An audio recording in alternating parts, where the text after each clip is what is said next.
special someone here. Her name's Riri. Hi Riri, how are you today? I'm pretty good. Yeah. Thanks for having me. Yeah, no worries, no worries. Also, I just want to make sure, guys, is the audio good for you guys? Is it all clear? Can you hear Riri and I? Just want to make Can you sure. hear?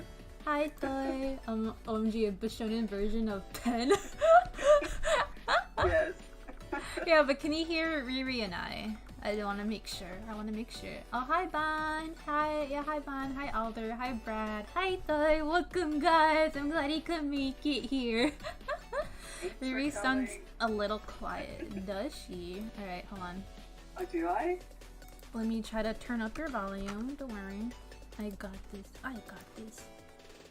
Alright, how is she now? Can you say hi again, How Riri? is it now? Oh, I Can you think hear me now? that's so loud. Is it too loud now? I think so. Is she too loud now? How are we? Can you hear my voice? Am I deafening you somewhat? I think it sounds like you're way too close to the mic now. Did you do something?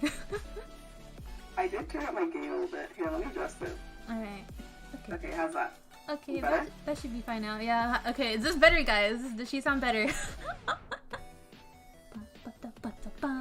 Ooh, I think I gotta hydrate. Well, there's a cup of water there. She's got robotic quality now. What? What happened? What? Can you, Oh no. can you put like your mic back to how it was before, or is it already like that? Okay. How Alright. are we sounding now? It's still kind of robotic. Wait, can you talk? Okay, I'm talking now. Hello? Hello, Oh no, what if testing, it's my testing. connection or something? I hope it's not your connection. Yeah, but don't worry, guys. This is the Epis stream. It's always scuffed where I'm at. Is she better now? Can you hear me? Is it better now? So. Oh no. I hope it's better. It should be better right now. It should be. I'm looking at our audio right here. Should be better. Okay. Hold on. I am holding. We are holding. We are moving. We are very, very, very much. Oh wait, hold on. Hmm?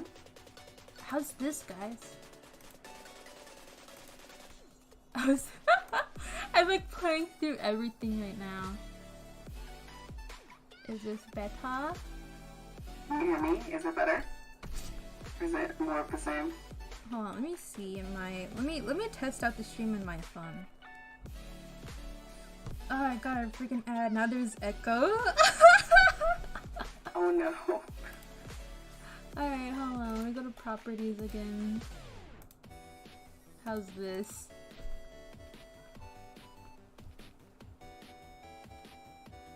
Alright, Riri, can you try saying something? Okay. Hello, test. Test, test. 1, 2, 3. How does it sound? Oh yeah, I can hear an echo. What's going on? Don't worry, guys. We're gonna be here like. Now I'm clear, but now there's an echo. Right. Yeah, there is an echo. Alright.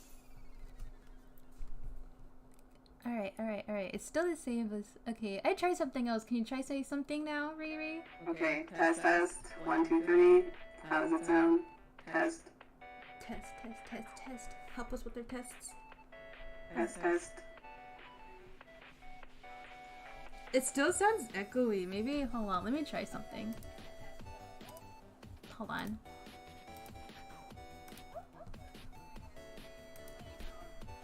Okay, so the same Riri is at least clear to hear. True. At least you are clear to hear, Riri. Can you hear me? Yeah, I can Yes. hear you. Echoey, but still a bit better. Okay. Hold on. Yeah, it's still a bit echoey, but we still could hear you. That's all that matters, I feel. Yeah. I wonder what's going on. Weird. Oh wait, Well, hold on. Let me try something. Alright, try saying hello right now? I think I figured out. hello? Hello? Hello? Alright, hold on. Test? Testing? Testing. Testing.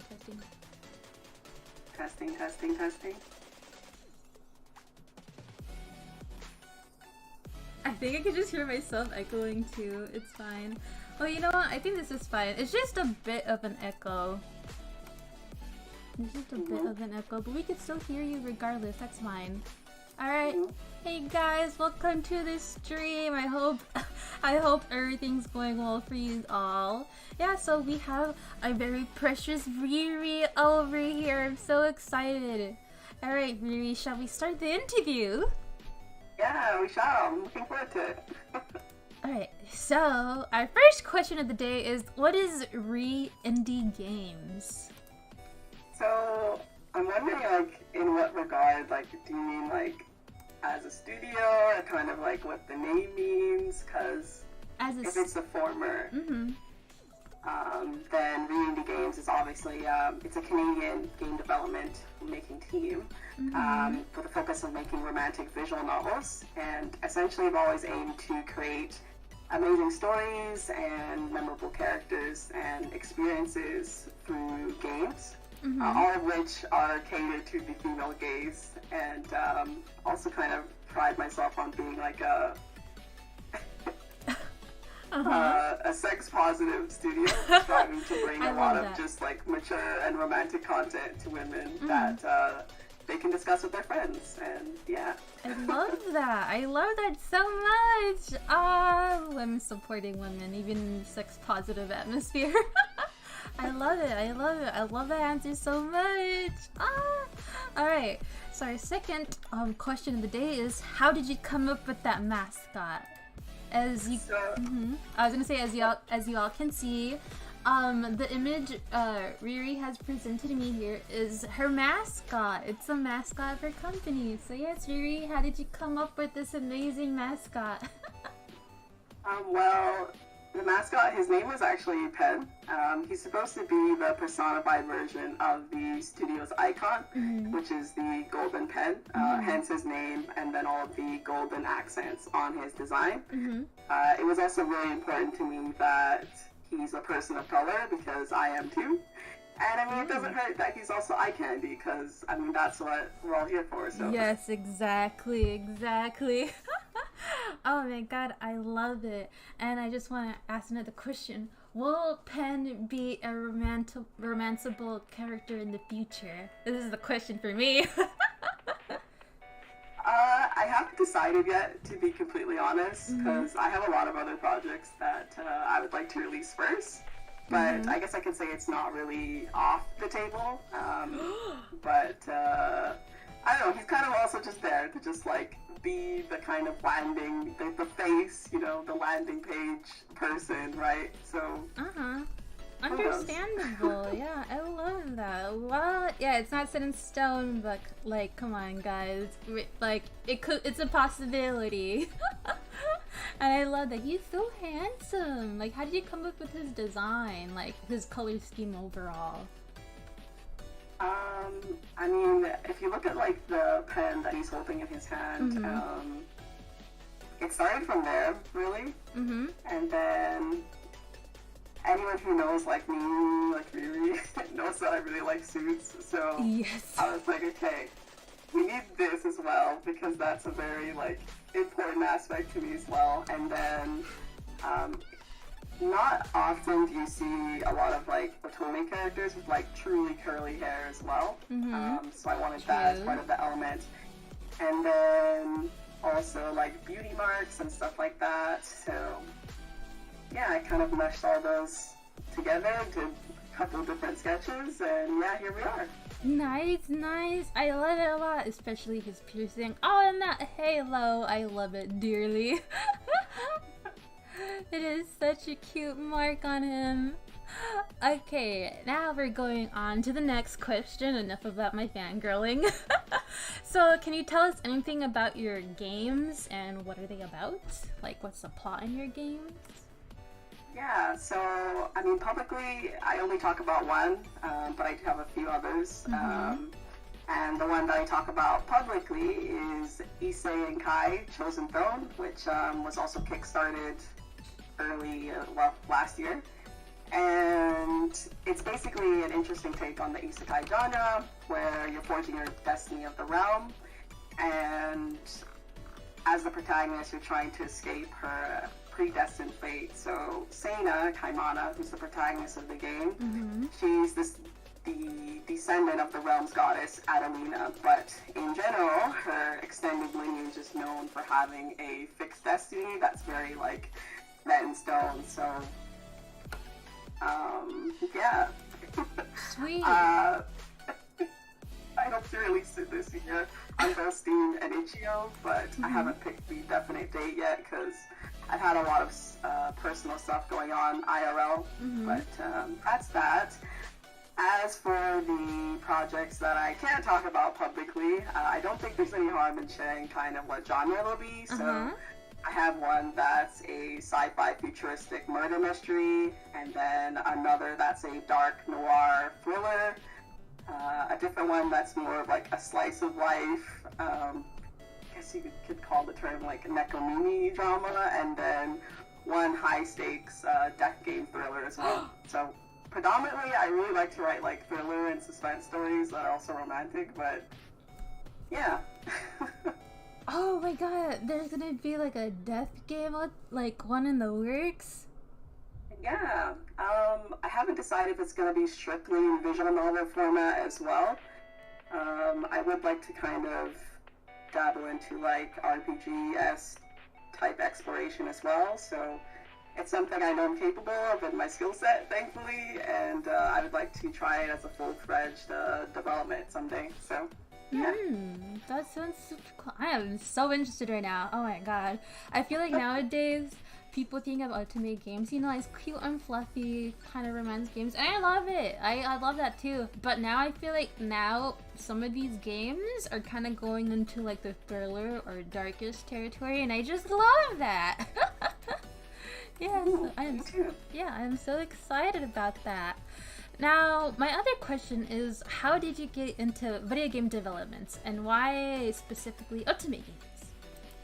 So, oh gosh, it's such a long story, to be honest, but honestly, I would say it started as most interest to, where you just enjoy it a lot, but to be a little angsty and personal and kind of go back to the beginning, I moved around a lot in my early childhood, so it was pretty difficult to make friends. And when you're moving cities and sometimes countries every 2 to 3 months or 6 to 8 weeks, it's hard to meet and keep a lot of people around. So playing video games with my siblings kind of became my solace. And I played a lot of games, pretty much everything I could get my hands on, which gave me a great appreciation of all types of video game genres, and then from there I became interested in kind of the intricacies of how stories are told and how games are actually made, you know, what makes all the parts come together, and that kind of became a sort of obsession for me, I guess. Yes, of course. However, I was also interested in like sports back then, so it's kind of funny, right? Originally I dreamed of being like figure skater and doing world competitions in like pretty outfits. However, I was actually pretty sickly as a kid too. I struggled a lot with intense asthma, which was pretty debilitating. So gaming always became like my fallback whenever I was super well and I couldn't like go figure skating and go out on the ice. But yeah, it's not so fun to kind of almost like kill yourself for something that you like doing, and you know, a lot of everyday things back then like would trigger an asthma attack for me, and nothing kind of really puts you in perspective, like, you know, not being able to breathe like a regular person, or like spending a lot of time in the hospital, especially in the US where it's like really expensive. Right? So, Oh my god, super expensive, man. You have no idea. I'm jealous of you Canadians. And so I just gave up on sports and decided, you know, if I can't be on the ice myself, I could at least write about people who could do it. And then from there, I guess my interest became more about writing, and then everything from short journalism articles to fiction writing, and then it all came back to games. And I always really loved the idea of like telling a story that's hard to put down, like just the same as, you know, watching a sports competition keeps you invested and on the edge of your seat. And that was kind of around the time where I met more online friends who introduced me to a lot of text-based adventure games. And then those and hidden object games had always been a favorite of mine. And then from there, I really got into visual novels. And, I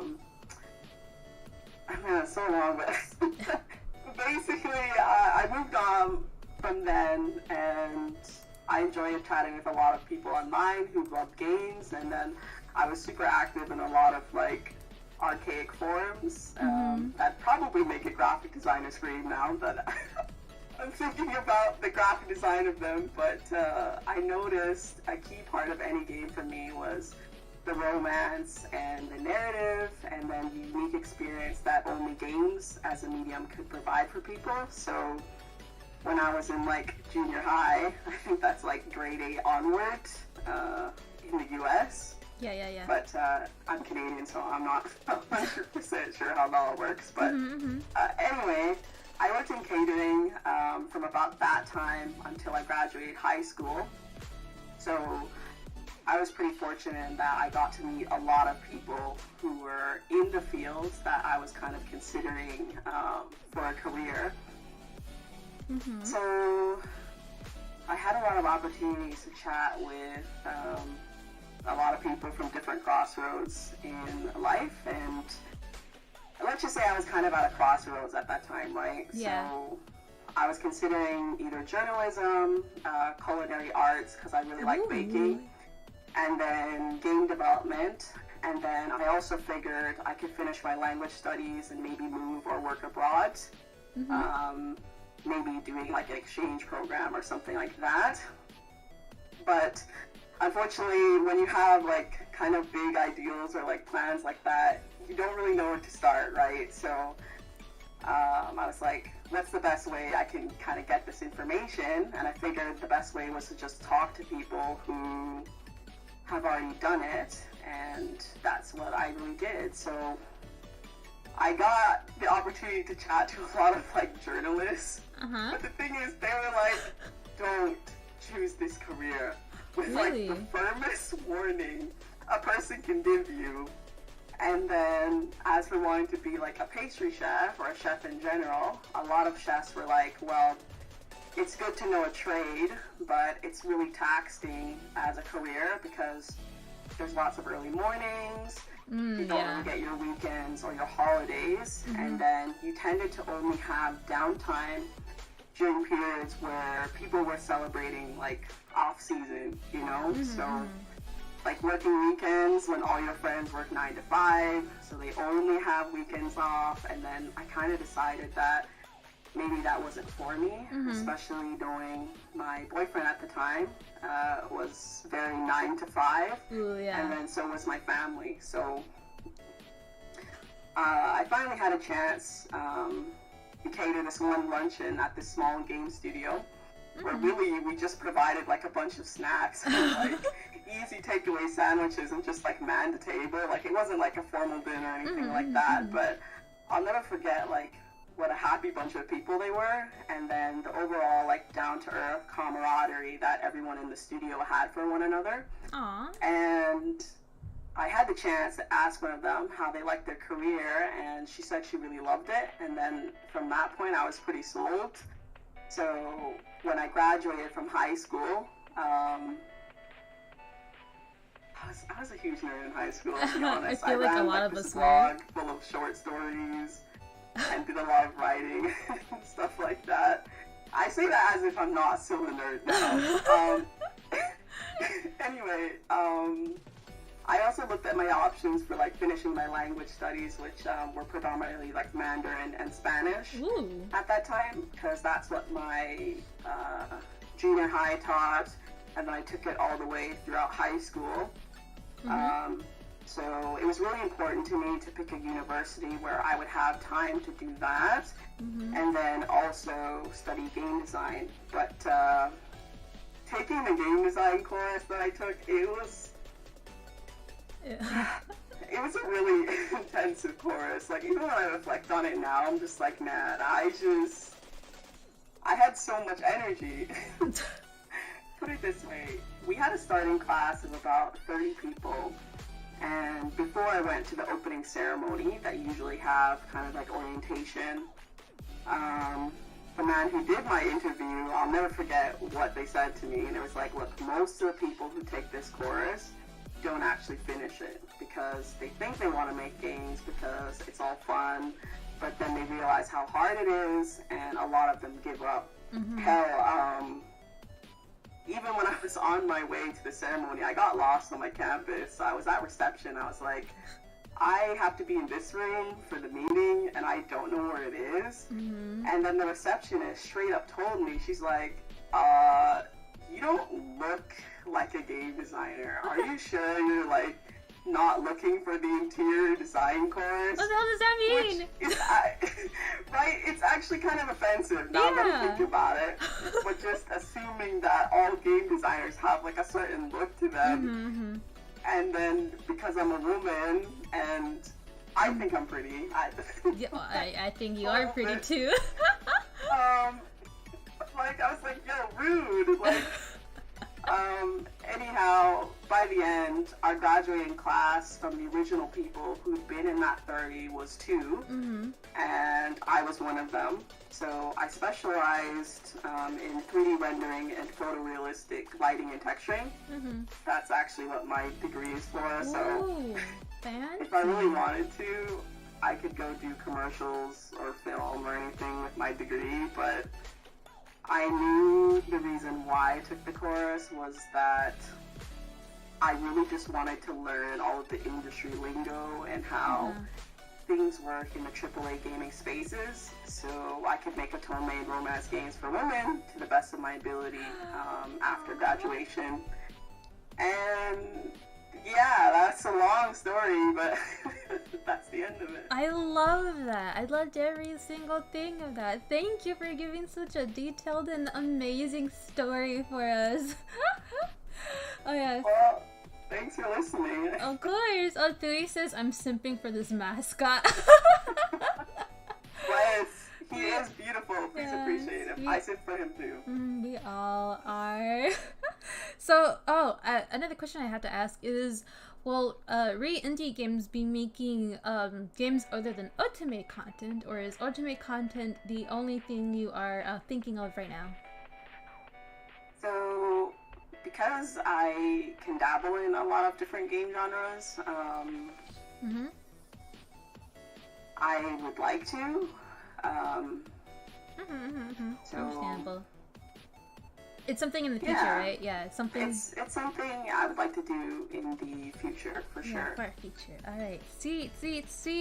I have a question from one of our viewers here. She asked, what is your favorite type of main character? And we call main characters MC for short. So, what is your favorite MC to write for in Otome games? My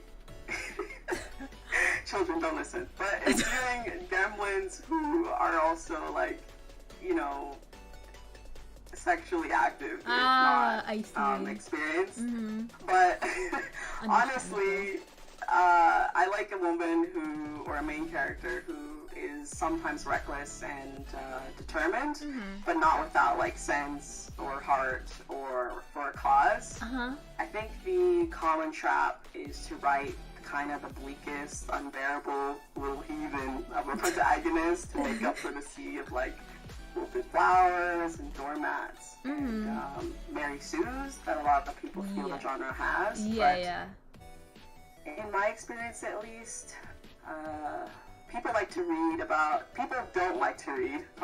about mediocrity, basically. It's far more enjoyable to read about a character who's like quite established, but also has some fatal flaw that essentially turns their life upside down, because that's a very human experience and it's very relatable. That happens all the time to real people, right? So even if we don't want to admit it, for that reason, I do think it's far more enjoyable, at least to me. And I do think there's a hint of misogyny in writing a female character whose main goal is to be less feminine, or considered lesser when she's feminine, when really that's not really the case at all. I agree with that. Oh man. To be honest, I do, yeah.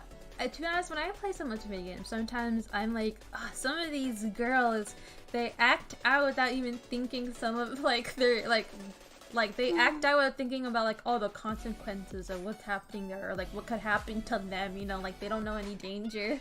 And that's one thing that I'm like, oh boy. It's like, it feels like they have to do this drastic thing in order for, like, the plot to be set in motion.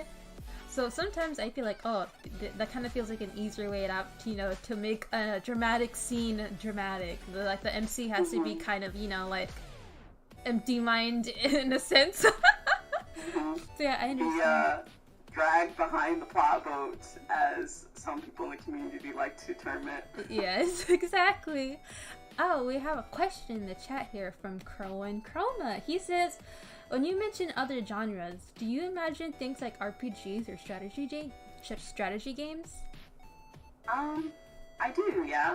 I don't see why. Well, if you go back to even the roots of Otome, like a lot of early Otome games were stat raiders and actually RPGs or really puzzle-heavy games, kind of like the old Nanchi Drews are. So I do think a game can still be Otome while having all of those elements. But yeah. Yeah, I remember there was one.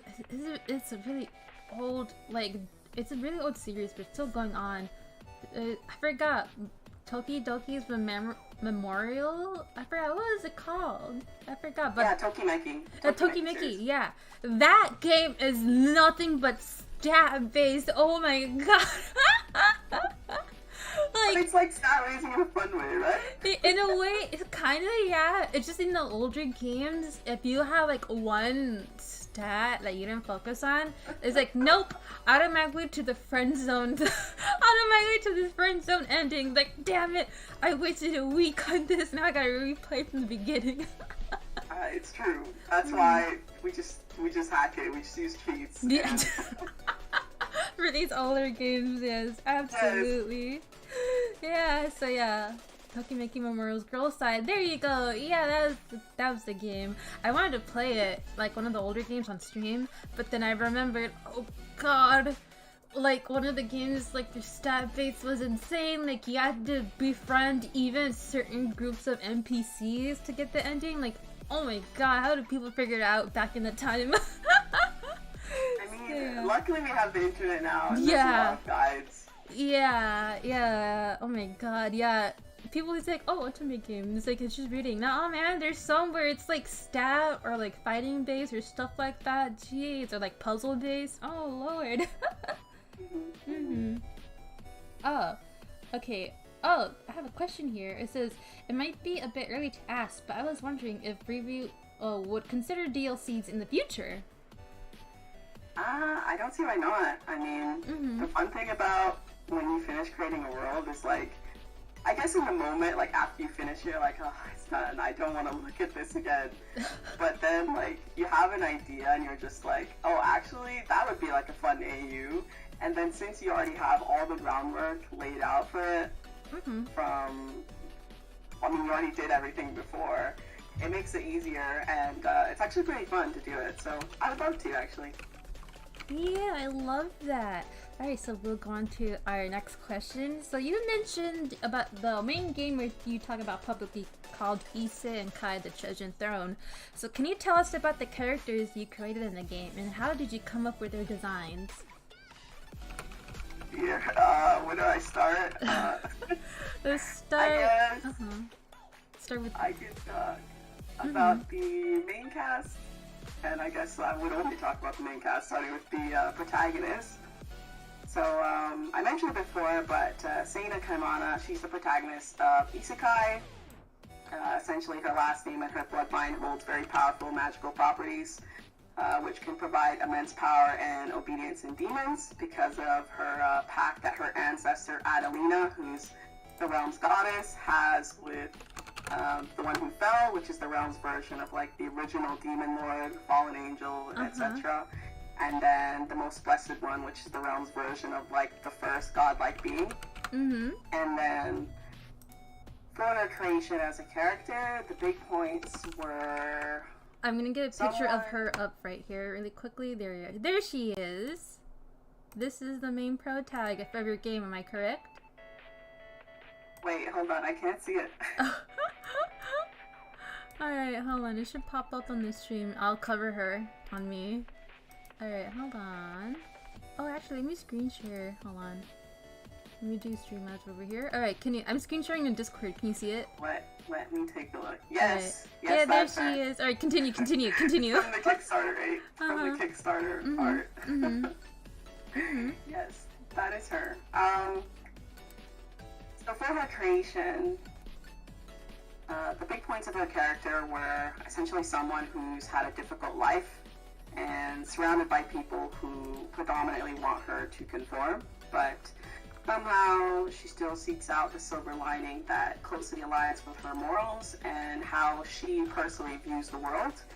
And I definitely wanted one of her biggest focuses as a theme and a message to be that even in the darkest times of your life, you still have agency to pursue something that you want, regardless of your circumstances, your upbringing, and your surroundings.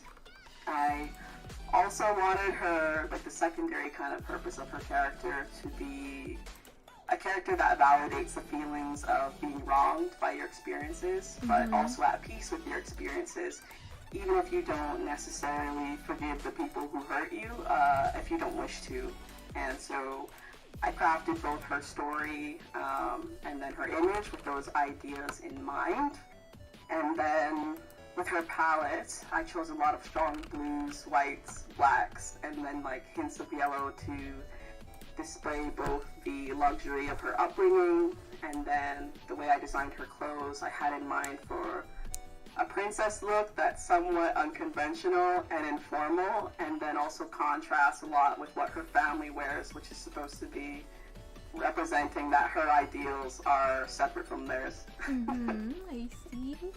Aw, she's such a cutie! I love her here. So right now, will you only be telling us about the pro tag, or will you give us some information about the male love interest, or is that a secret that they would have to... I can absolutely talk about them. I just saw a question that says, does she have any favorite anime or manga that are influential for her games? So for that question, I would say it depends on the game. I don't really have any like one inspiration. I feel like whenever I get inspiration from like manga or anime, it's always in terms of like color palettes or expressions, because I do think the strong suit of manga is that it's really good at illustrating really dramatic storytelling. So I go to that for kind of like, oh, okay, this composition looks really good, and then take away those elements as opposed to like, yeah, well, those are the strongest things I take away, I would say. Going back to the question, the first love interest I can talk about from the game is Sarah's Owl. Now, he's the protagonist's faithful bodyguard and best friend who's also loyal to a fault, and he feels indebted to her for saving his life in his early childhood. And this is him right here. Yes. There he is. Yeah. For his creation, a big point of his character was I really wanted to make a male yandere who's actually likable and memorable. Yes, his favorite kind. People immediately think of Toma in this space, and I'm just like, I'm tired. I don't want to hear about Toma anymore. Same here. Keep going. Anyways, I really wanted Sarah's Owl to be someone who, despite having a somewhat bleak outlook on life, doesn't actually look like it unless you're really intuitive. So there's like tiny little tells about his expression sometimes in a game that you can pick up as a player. And he also has a lot of trouble with either bouts of like feeling everything at once or nothing at all emotionally, and other struggles concerning like his self-worth and then how he feels about his future. And then like despite those struggles, he feels that would immediately eliminate him from being someone who can be important to another person or memorable to another person who's actually quite admirable and trustworthy.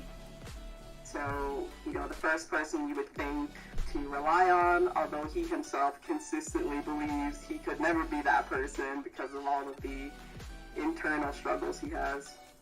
Oh no, super robotic.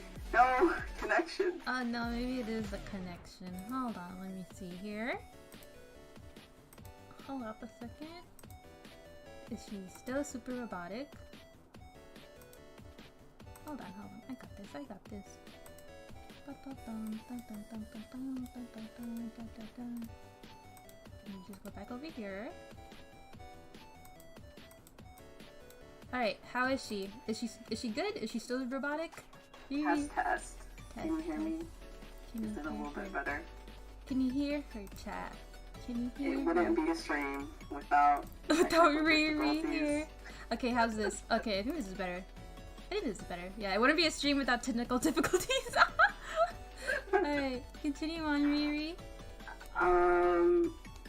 So I gave him a bright color palette of blues and whites because those are also the Kaimani and Imperial colors. Mm-hmm. But it was also important because I wanted his look to contrast with his bleak inner character, and then there's a lot of people that Saris considers important in his life who tell him that he actually looks better in brighter colors, so that's what he chooses to wear. If he had to select all of his own clothes, I think he would actually wear a lot of like black and dark navy. So yeah, that's Saris. Then we have Issei, who's the second love interest of Isekai, and the Demon Lord.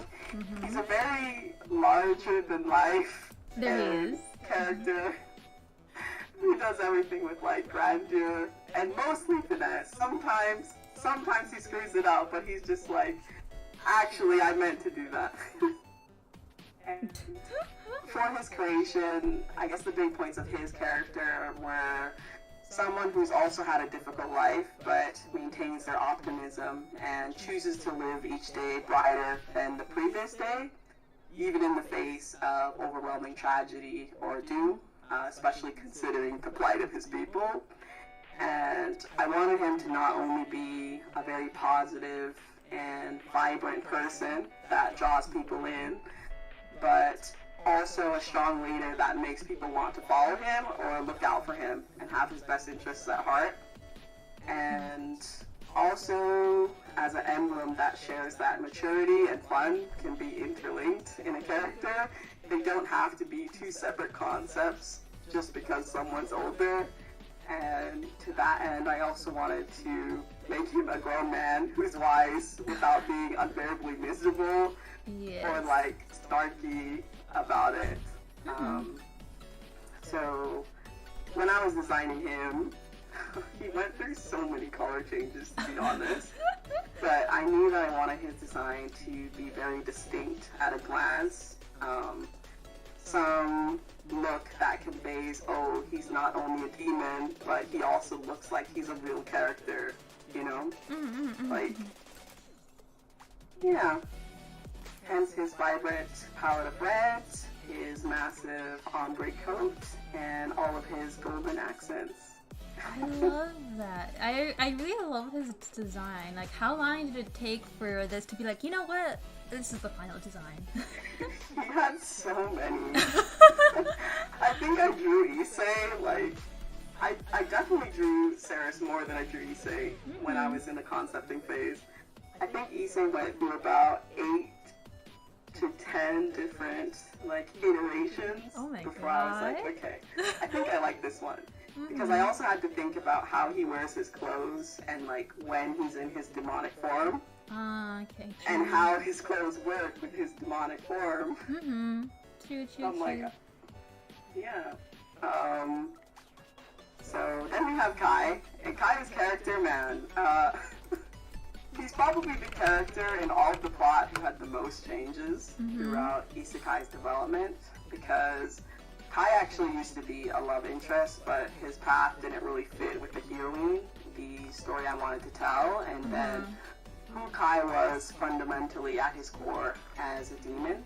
So no matter how many times I wrote their script, they never really had a happy ending that was satisfying for a couple. So he was demoted to side character, and instead Ceres, who was actually a side character, became a love interest instead. My boy Ceres is gonna be a side character. Oh my god. Yeah, in the original draft, Ceres was not dateable, but Kai was. So it was like, oh no. And I love Ceres so much. Yeah, guys have no idea. So Kai is meant to contrast Issei. To be simple about it, he's quiet where Issei's loud, subdued where Issei's bold, and then very violent where Issei is very calm and has a very long fuse. So originally I designed Kai as strictly the right-hand man who does everything that his lord can't, whether it be due to Issei's unwillingness or because Issei's morals are completely different. And to kind of edge close to a little bit of a spoiler, Issei went through a lot of tragedy, which shaped him a lot as a person, and actually much like Kai, he used to not like mortals at all, but as he got older and wiser, and then when he lost his parental figure, he had huge change of heart and a restructuring of his core beliefs. And his friendship with Kai serves as a reminder of where he's come from, right? So Kai is also the one demon that Issei went through all of that with, and so he genuinely trusts Kai the most out of any other demons, because most demons in the kingdom would stab him in the back, right? Or try to become the demon king and elevate their status. And while Kai is a character who would do that, he won't stab Issei in the back, at least. He would stab him in the front. I see. Which is endearing to Issei, right? So, yeah, massive tangent aside, Kai is a character I specifically made as also someone who doesn't like the heroine and just tolerates her, because not everybody is going to like you, no matter what you do, and I think that's still a good thing, even in fiction, because it provides a lot of varying degrees of how much intrigue and layers to the cast members. Who they like or who they loathe is very telling, and I think it also tells you a lot about the world and dynamics. So yeah. I love that. Amazing answer. Amazing. We're gonna put the boys to the side. Whoop! And there they go. And lastly, we have Lucius. Lucius. Oh, Lucius. Character. Oh yeah, I don't have an image of Lucius. Oh no. It's okay. Don't put him there. He doesn't deserve to be there. Okay? Why did I make him? Why did I do that? Yeah, why did you? The brother lovers just came up out of the woodwork to stand him, and now I'm just here. So, Lucius is the antagonist of Isekai. He's the heroine's brother, and due to the world's lore and how the power of the Kaimanian bloodline against demons is meant to be preserved, he's also her fiance. So I wanted to make him a character that makes you feel. That's the core purpose of him, right? Sometimes you hate him, sometimes you love to hate him, and other times you pity him or he makes you really think about things. So my chat right now. I know, chat. I have to hydrate. Chat, calm yourself down. Alright, sweet. Alright. He and Sana have this essentially traumatic link that makes them both dislike one another, and then yet also understand each other on a deeper level than pretty much any other two characters in the cast. They grew up together, they suffered together, and then they grew up with that closeness that siblings have when they're both from the same broken home. So I wanted to express both, I guess, the results of that kind of upbringing in two different ways. So Sana as a person who believes she still has agency and wants to rise above the cards she was dealt, whereas Lucius is a person with all the cards he was dealt all pertain to Sana. And at the end of the day, his agency revolves almost completely around his dependency on her. So they weren't always at odds, and at one point they were actually on really good terms. It was just kind of the two of them toughing it out together as siblings do, but the imbalance was always there in their home life. So understandable. Sana generally had a lot of favoritism from all the prominent family members versus Lucius's general neglect from virtually every family member except for his sister. And then he also grew up with kind of the constant reminder that Sana is crucial and irreplaceable to the realm, which fundamentally, given the game storyline, she actually is. And then meanwhile, him by comparison, he's never really as important and also replaceable to an extent. So a huge part of his character is also the damage that favoritism has, and typically how that dynamic can affect siblings. And then another is the feeling a person cultivates, or the feelings a person cultivates when they're in a stressful situation. Even if that's all you know, and if those feelings in essence are wrong, or how you should feel about them, how you handle it, stuff like that. And then lastly, he is a foil to Sana, who's doing her best with the cards she's been given. And then Lucius on the opposite side is like, yes, you do the best with the cards that you've been given, but you also have to follow the path that takes you closer to happiness within those restrictions. So they're pretty close when you think about their ideas, but there's just like a little bit, there's a lot of, you know, a little bit of twisting that happened there, okay? And I think he provides such a strong response because of all those things, and even more things that I probably can't mention in this interview, that probably someone way more eloquent than me could tell me about after playing the game. And so when I designed his character, I really wanted him to look very simple and then have one very vibrant color, because he's meant to convey a sense of not going out with having much of his own, except for one thing or maybe one talent that you hold on to. Interesting. Wow. Yeah. Oh my god. So, I learned so much. Sorry. It's fine. I loved it.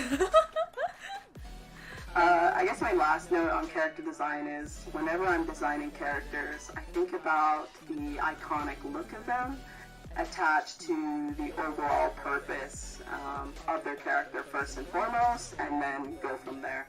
Kind of the animation technique of like, okay, we'll go way too far and then we'll pull it back a little bit. It's kind of a chaotic approach, so it's definitely not for everyone, but yeah. Understandable. I love that. And I learned stuff about the characters I didn't even know about, like, excuse me? I love that. Thank you for telling us about your characters, Riri. And we have another question that's... Thank you. We have another question here that says, are there any skills or traits that you figured out is needed in video game development that no one told you about?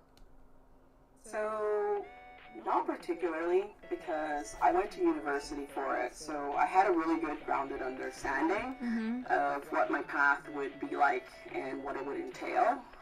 Though I suppose the one thing I could stress is, I suppose, the isolation of creating and having to kind of be your own hype man. And if you can't, then you have to have the willpower to kind of forge through, regardless of whether you're interested or disinterested with your works. Because for a lot of development, right, you're in a bubble and you can feel quite alone, which is true for, I suppose, almost any artistic pursuit, I'd argue, but you really have to be the person who's the most excited about your own work, and when you really, really can't be, then you have to be your own kind of like whip cracker who pushes you forward. So, yeah. Understandable. I love that. Yeah, I never thought about that. Like, I did I never thought about like, oh yeah, it could be pretty lonely. You gotta really push yourself out there. I have another question here that says, what are your views on games that aren't Otome being advertised as Otome games? I want to say please use the appropriate tag. Yes. Because Otome is not a free real estate tag, but that's more my first thought. Really, I think there's a lot of people who are a bit too caught up in the new rebranded definition of Otome because of studios like Otome and Rejet, and a lot of people just see their games as the norm or the standard, but really, Otome games started with games like Angelique and the Tokimeki series, right? Yeah. Which have tons of features from stat raising to management simulation to RPGs with combat to a lot of dense puzzle games akin to what you would find in Nancy Drew games and a lot more. Like, even in Angelique, you could forsake all of your love interests and be with your rival, who was a woman, may I add. So, I don't know. I feel like it's a shame that a lot of people are so rigid about it now without really recognizing or perhaps even knowing the roots of the genre and its long history and attachments to a lot of other genres. So, understandable. Yeah. I agree with that fully. My next question is, will indie games be hiring in the future? Full time, unfortunately, I don't think so. But if it's in terms of like working with freelancers, then yeah, always.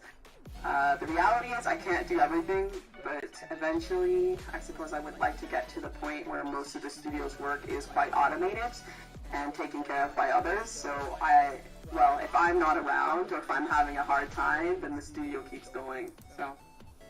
Yeah. Sweet. I love that.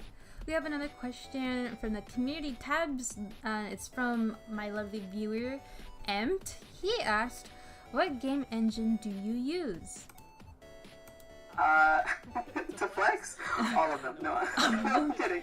I use Redpi and Unity predominantly, but I was formerly trained in using the Unreal Engine as well. That's what I used mostly back in school. Sweet. Are there any useful plugins or tools you've been using for your game development? There are a few, but they have really niche uses. For one, I use Screen to GIF, which is a great tool for creating neat GIFs for social media for my projects. And it was actually the creator of Otome, Wudge, who introduced me to that one.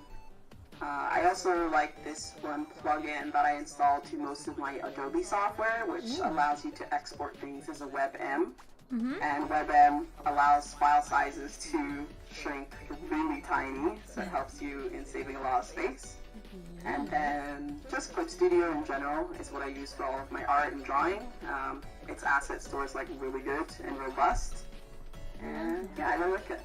Sweet. Another continuation question from Empt. He says, what's the attractive point in your games? Personally, I think it's the plot and the characters.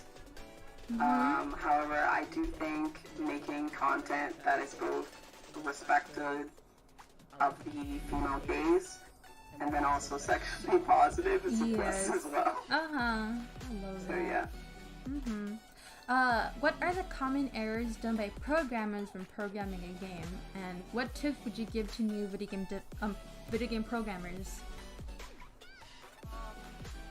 There are a lot, but I guess the problem with giving a specific answer to that is that coding is a really broad and varied thing.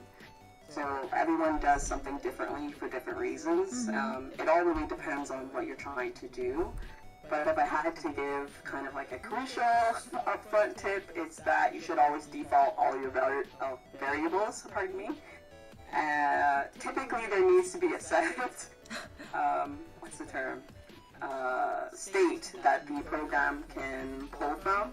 And if you don't have a default there, then it just leads to a lot of time-consuming errors you could have avoided if you just put in a default value from the beginning. I'd also recommend just to keep track of all your variables so you know what does what.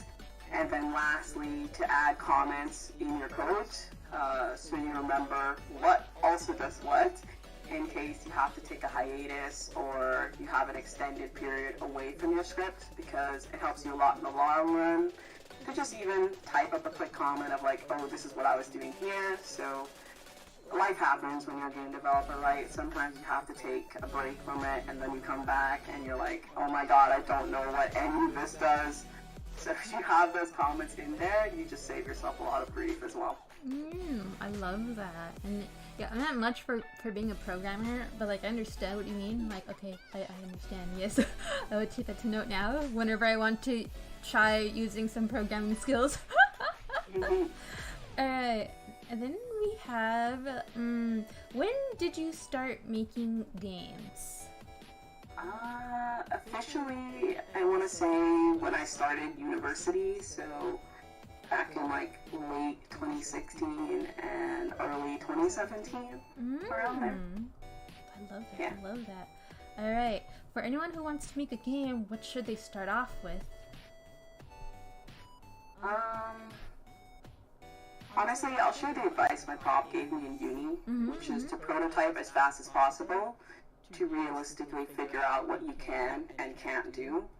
So he used to say, quick to build, quick to fail, and wiser for it throughout the course. So I think a beginner's mistake is that you kind of create this list of wants for what you envision without any real steps or know-how on how you're actually going to accomplish it, or any of the features, or if any of the features you've drafted actually fit together and are fun in execution. So if you can avoid that, I feel like that's the best place to start in mind. And then beyond that, just kind of pick what you like and start there. Interesting. I love that, because for me, it's like I feel like, I don't know if I should like compare this, but it's like in a way like when you want to start off writing, what do you start off with? Like, what do you like? How do you start off the page, right? It's like, where do I begin? Yeah, interesting. All right, the next question is, how is it being part of the indie game development like? Is there anything you think that can enhance the development scene? Did that make sense? Should I repeat the question? I feel like I fumbled a bit. No, I think I got it. All right. Honestly, I like it. I've met a lot of amazing people, and I never thought I would. So, I don't know, I just feel really blessed in terms of experiences and friendships, and a lot of the experiences I've been able to have. Many of which I hope last until I'm like this charming old lady who's streaming games for young people on YouTube. I do think sometimes people in the scene are a bit catty when it's like, okay, but we're all in these trenches together trying to make games. Like, y'all, like, please relax. But I think, honestly, what would help the scene is if a lot more people were open-minded to playing games from the indie scene. And if there was a really strong, dedicated, perhaps almost fanatical community, as there is for a lot of JP Otome releases. Yeah. I really believe that'd be the best thing for the scene and the genre as a whole, because indie gaming would then be considered legitimate competition for Otome as a niche, and then everyone would be beholden to a standard of excellence. That means a lot of the common problems like broken translations or shallow plot, you just simply, it wouldn't stand anymore, right? And it wouldn't profit, which is the case as it is now. Understandable, yeah. I feel like there's a lot of like, I really love indie games, especially indie Otome games a lot. But I feel like there's like, I've seen a few like Otome devs that have been catty and all, but it turns out like their games aren't, you know, as great as they hyped it out to be or stuff like that. I feel like you gotta work more on like, you know, to better enhance your game than, you know, be catty towards other devs. Understandable. So my next question is, what is the main struggle on becoming a video game developer?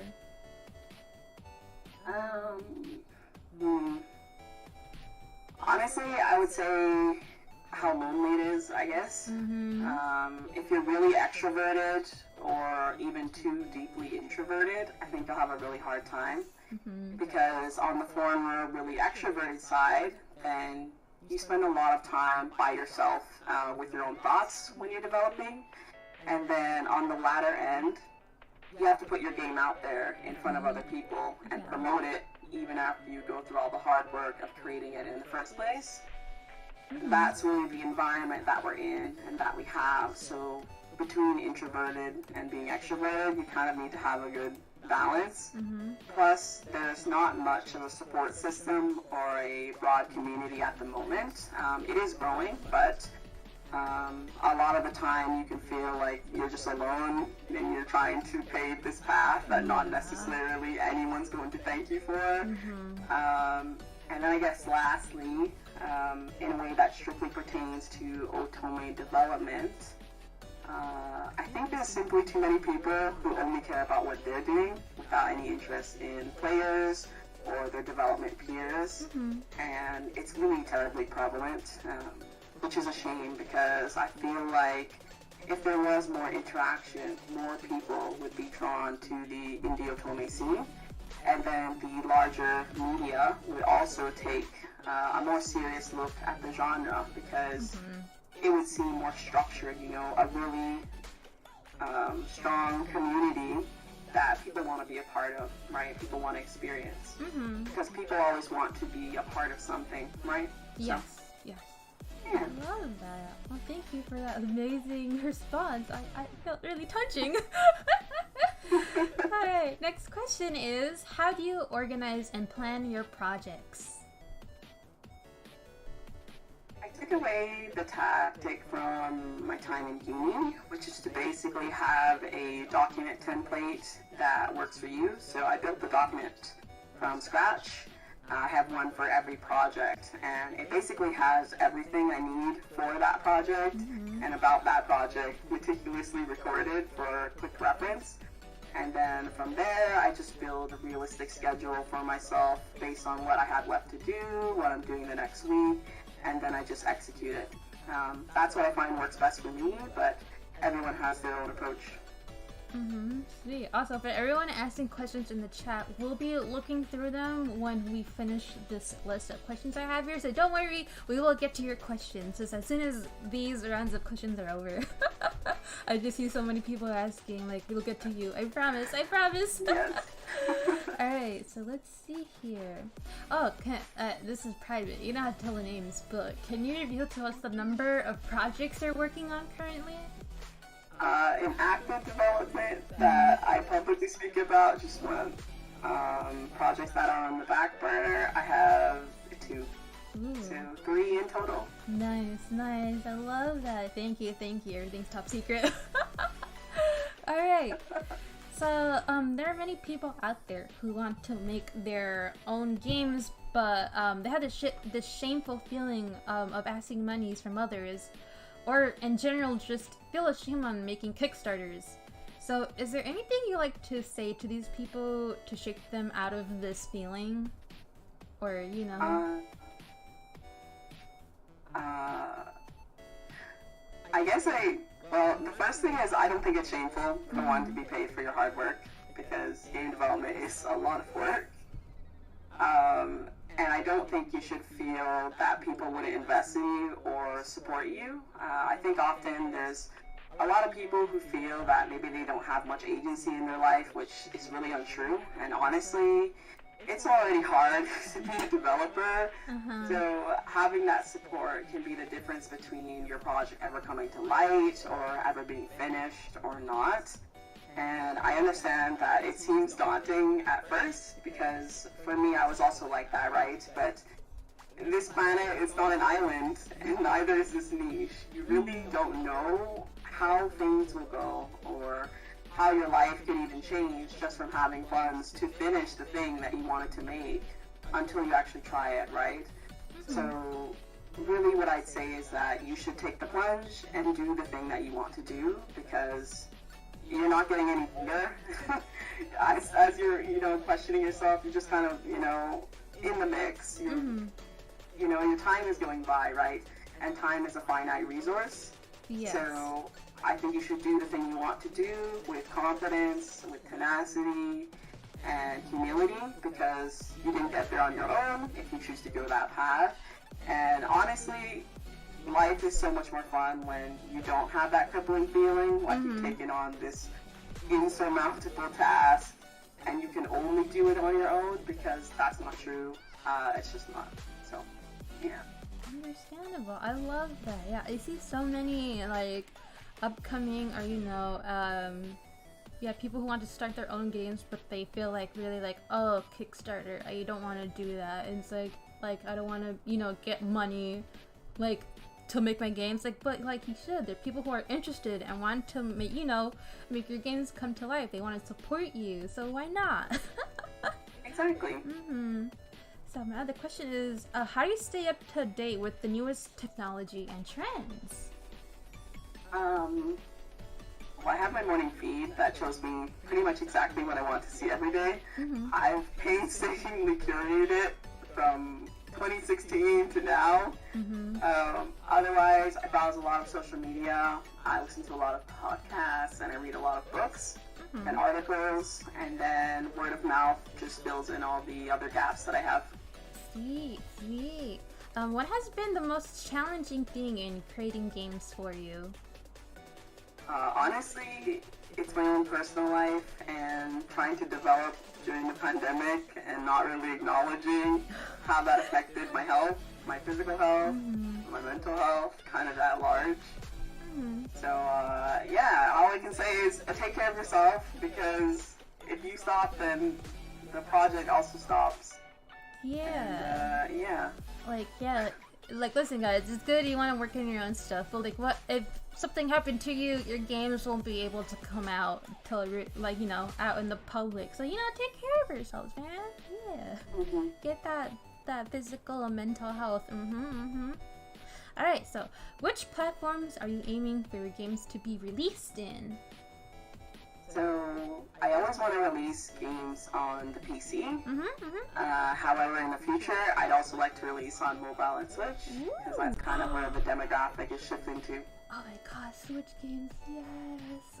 For those who don't know, the Switch games is where most of the Otome console games are at. So if you're someone new who's like, I want to get into some Otome games, and you have a Nintendo Switch, there you go! There's a bunch of Otome games on the Switch right now, and I love it. So my next question is, how much does making a game generally cost? So that definitely fluctuates a lot depending on the game that's being created and the scope. So I would say, if we're talking about Otome games, on average, it's anywhere from like $80 USD to about $500 USD for a background, depending on its complexity, and then all the variations you want to have with it. Sprite art varies even more, anywhere from like $60 USD to 1,500 USD or more, depending on if it's a half-body sprite, a full-body sprite, the complexity of design, the number of variations, and then all the expressions. And then music can fluctuate from nothing at all to thousands of dollars for a whole soundtrack. Sound effects are kind of the same, and then voice acting is also kind of the same. So really, it all depends, but it'll definitely cost you something. If it's not money, then it's time. Yeah. Oh my God. Yeah. That's a lot of like funds you gotta put in your games. Yes, it is. Which is why don't feel ashamed to use a Kickstarter, guys. It's there for a reason. Exactly. All right. So one of our last questions right here is, what are some words you like to say to upcoming future game developers? Any advices or any words of encouragement? Honestly, I'd say just go for it. So if you're going to go through the trouble of making a game, I do really think it's important to do something that's wholly you and not just something that's popular at the moment, because game development is a very long process. So by the time you reach the end of your project to release it, it could be that the thing you were chasing is not relevant anymore, or stuff like that. So, yeah. Sweet, amazing. All right, well, now we're gonna bring in the chat's questions. So, chat, if you have any upcoming questions, please, now is the time to say them all. Yeah, so spam your questions right now. I already went through the list of questions. Oh wait, yeah, there's someone who commented in my community post that says, what inspired you to make Otome and what motivates you to make them? I really like romantic narrative storytelling. That's really important to me. So, especially for women, I really want to do that. I don't feel like there's enough, especially in terms of like mature content that's also not sketchy, I would say, or where you're not punished for being a little bit on the naughtier side, I guess I can say. So yeah, that's definitely one of the things. And Thoya asked, what advice do you have for aspiring indie game developers or creators that you wish you knew when you first started?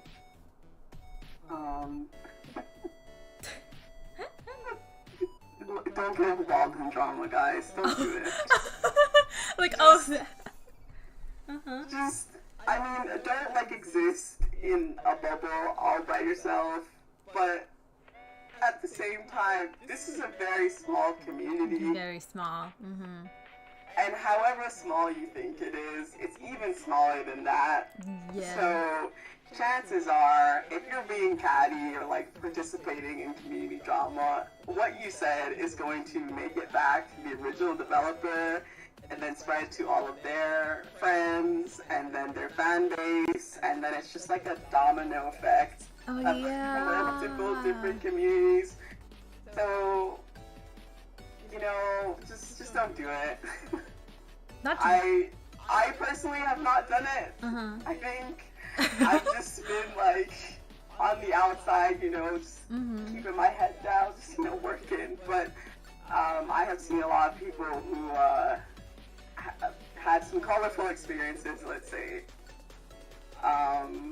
in the same way that I guess like all of the yandere simulator people in that community had experiences. And yeah, it's something. And not to name any names, but like I remember there was one company, and oh my god, there were leaked messages where like they were trash talking like their own fans, other creators. I'm like, jeez, where's the professionalism in this? Like, you guys, we're incredibly small, alright? Don't need to be catty or like angry or upset at other people's success or what they can do that you can't do. Like, oh lord. Yeah, cause then like, yeah, like the Otome genre or whatever community you're in, like if they're gonna talk some seriously, you know, disrespect, it's gonna release. Like, even if you're growing, like, keep those thoughts to yourself, that's it. Keep things 100% professional, that's what I will say, because yeah, I've seen a couple of like big people or like companies, like they just go down because, ooh, like you shouldn't have tweeted that, or like, ooh, you shouldn't have said that, and you know, to your staffs. I also think there's a charming element to being a developer, and this is something that I really took to heart recently as well. Where the charming element of Otome indie developers is that we're also very accessible, down to earth. We're not some AAA studio, so all your comments and concerns and whatever, you're not just shouting it into the void, right? There's an actual person who's there who's going to read it, and that is also part of our charm, I think. So I do think it's important to just like be yourself, because people like you for you and your works and stuff like that. That's what they followed you for, right? That's the advantage that we have over these massive studios. And yeah, I do think people should make use of that as well. That's an amazing example. I love it. Oh, nothing for the best of you, Riri. Yeah, only the best from Riri. I love her. I don't consider myself an eloquent person. You're like good to me. It's fine. It's fine. Another question from Thoy is, what is your favorite romantic trope? I'm really biased. I really like childhood friends to lovers. It is like a serious struggle for me to not put that in like every game that I make. And why I'm biased to it is because that's how my romance actually went with my husband. Yeah, so I have a natural bias to it. That and like, I like yandere as well. But like done right, okay? Yes, done not right. Like yangiri or like there has to be the dairy part that's there, right? Yes. Not just whatever is mostly out there, okay? Hard pass, but yeah. I agree. Aw, that was such a cute, touching moment you shared. Oh, I love that. If only I could live that dream. You're literally living like a Otome trope. Kinda, yeah. I love it. Well, I guess that's it for the questions this time. Riri, I love you and your games and your personality. You're so much fun. And yes, guys, I have linked Riri's game Issa and Kai the Chosen Throw. I pinned it a while ago, so if you want to play it, there it is. So, Riri, that's all for the interview. Is there anything you'd like to say before we leave? If you haven't already, and you like Otome games, please join our Indie Otome subreddit. It's a really great positive space for Otome fans and developers alike. Right now it's growing, but I feel like it's definitely something to invest in, and it's going to be really great. So, yeah, do it. Join it. Amazing. And before we go, I am gonna link your main Twitter account. Hold on, let me get it. I got it. So over here, if you want to see any updates from Riri and Re Games, here is the main Twitter for that. I'll pin it right here on YouTube. Here we go. So yeah, thank you all for joining in and watching, and thank you all for your amazing questions. We love it so much. And guess what, you guys? I have a special announcement to make. Later on this week, I haven't set a date yet, but I will be playing Issa and Kai the Chosen Throne on stream. Yay! Yes, I'm gonna be playing your game on stream. I'm running away now. She's so embarrassed, but yeah, later on, yeah, check out this week so I could play her game and we could all watch together, and we could all wait until her game releases. Oh, she's so cute. But yes, Riri, would you like to say goodbye to the chat? Any parting words before you go? Bye, chat. Bye, Thanks guys. for having me. I had fun. Yes, me too. So I hope you guys had a good morning, afternoon, or evening, wherever you guys are. Good time zones, everyone. Bye.